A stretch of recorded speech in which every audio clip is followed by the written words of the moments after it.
दोस्तों नमस्कार, मैं आपका भूपेंद्र नारायण सिंह। मोदी जी के एक बड़ी उपलब्धि के साथ आईएनसी टीवी पर आप सबका स्वागत करता हूं। हमारे देश के प्रधानमंत्री माननीय मोदी जी की वो उपलब्धि किसानों के कल्याण को लेकर है। सत्ता में आने के साथ माननीय मोदी जी ने किसानों को अन्नदाता कहकर सम्मानित किया था और उनसे वादा किया था कि वो जल्द ही उनकी आय को दोगुना कर देंगे। माननीय मोदी जी इस दिशा में तगड़ी मेहनत कर रहे हैं और उनकी मेहनत का पुख्ता सबूत है ये पर्ची एक प्याज किसान की है और पर्ची बता रही है कि उस किसान को 300 किलो प्याज की कीमत मिली है 2 रुपए। जी हां, 300 किलो प्याज के बदले 2 रुपए।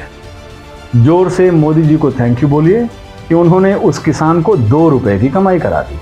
आवाज बुलंद होनी चाहिए, नहीं तो मोदी जी नाराज होकर 2 रुपए प्लस को माइनस में भी ले जा सकते हैं। चलिए अब किसान पर मोदी जी की कृपा को थोड़ा विस्तार से समझ लीजिए। किसान उस मध्य प्रदेश राज्य का वासी है जहां डबल इंजन की सरकार है। केंद्र में मोदी जी के अधीन बीजेपी की सरकार, राज्य में शिवराज जी के अधीन बीजेपी की सरकार। इस लिहाजे से डबल इंजन की सरकार में किसान पर 2 रुपए की डबल कृपा हुई है। उसमें शिवराज मामा का भी आधा हिस्सा बनता है 1 रुपए का।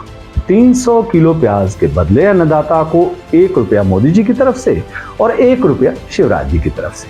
जय हो डबल इंजन सरकार की।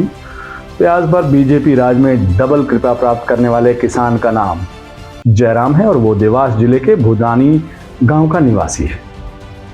भूदानी गांव के जयराम की प्याज की फसल तैयार हुई तो वहां के लोकल मंडी में रेट सही नहीं मिल रहा था। किसी ने बता दिया कि शाजापुर की मंडी बड़ी है, वहां अच्छा रेट मिल जाएगा। तो वो किसान अच्छे रेट की उम्मीद में प्याज को लेकर पहुंच गया शाजापुर मंडी।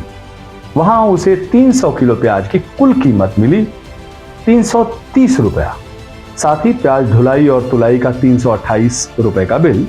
शुद्ध कमाई 2 रुपए। मध्य प्रदेश के प्याज किसानों की ये कोई नई कहानी नहीं है।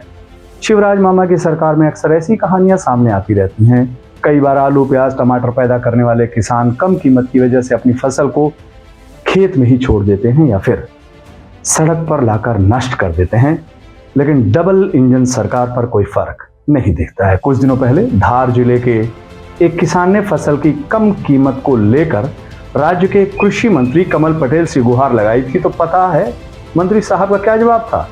मंत्री साहब का जवाब था कि ऐसी फसल क्यों उगाते हो जिसकी रेट कम मिलती है। युवराज सरकार के कृषि मंत्री के इस जवाब को सुनकर मुझे फ्रांस की क्रांति याद आ रही है।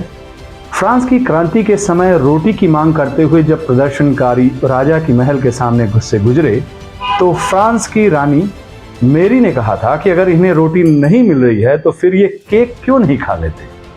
रानी की इस नसीहत के बाद फ्रांस में जो कुछ हुआ वो उसका स्वर्णिम इतिहास है और इसीलिए कांग्रेस नेता श्री राहुल गांधी ने कहा है कि उनको पूरा यकीन है कि कांग्रेस इस बार मध्य प्रदेश में अपनी सरकार बनाएगी। सुनिए, मैं आपको एक बात लिख के दे देता हूं अभी। कांग्रेस मध्य प्रदेश के चुनाव को स्वीप करेगी।